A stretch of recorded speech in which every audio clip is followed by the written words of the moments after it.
अस्सलाम वालेकुम दोस्तों, welcome back to my channel law with sir Yunus. आज हम इंटरनेशनल ह्यूमनिटेरियन लॉ जिसको हम जानते हैं IHL से, और IHL में जेनेवा कन्वेंशंस कितने हैं और कौन से हैं, वो किन किन चीज़ों को, कौन से चीज़ों को, कौन से बंदों को प्रोटेक्ट करता है।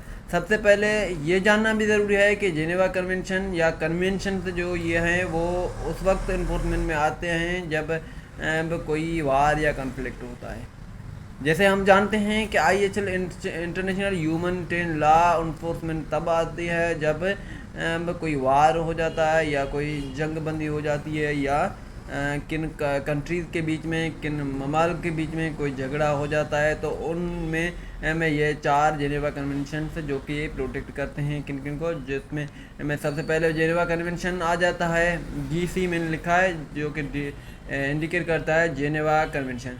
अच्छा, सबसे पहले जेनेवा कन्वेंशन जो कि फर्स्ट है वो protect wounded and sick soldiers.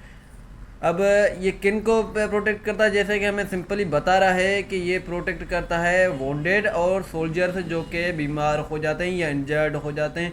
अब जंग के दौरान कोई भी शख्स, कोई भी फौजी, कोई भी पर्सन अगर वो सिक हो जाता है या वॉन्डेड हो जाता है या इंजरी हो जाता है, तो उसको प्रोटेक्ट किया जाएगा। उस पर कोई भी टार्चर नहीं किया जाएगा, उसको मारा नहीं जाएगा, उसको को ज़्यादा नुकसान नहीं दिया जाए। मीन्स अगेंस्ट द ह्यूमनिटी, इंसानियत के खिलाफ नहीं जाएगा। तो यह हमारा जेनेवा कन्वेंशन फर्स्ट हो गया। अब जेनेवा कन्वेंशन 2 किसको प्रोटेक्ट करता है? ये प्रोटेक्ट करता है शिप ब्रेक्ड और वॉन्डेड सिक।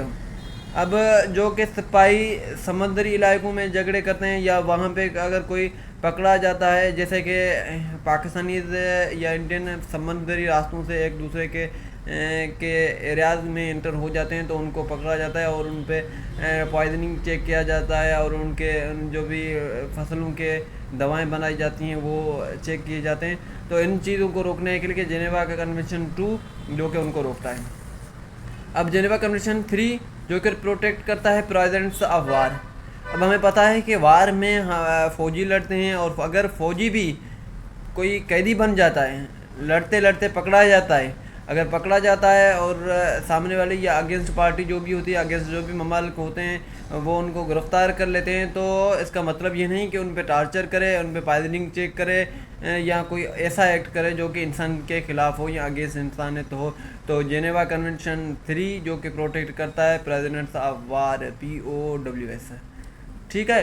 अब जेनेवा कन्वेंशन 4 जो कि प्रोटेक्ट करता है civilians during war and occupation.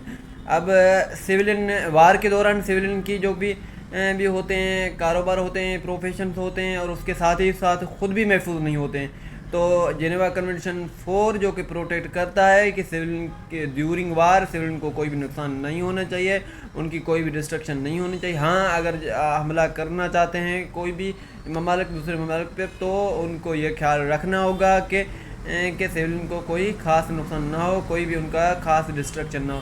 सो आज का हमारा ये वीडियो था, आप लोगों को समझ आया हो और अच्छा लगा हो तो don't forget to subscribe my channel. इंशाल्लाह we will meet in next video.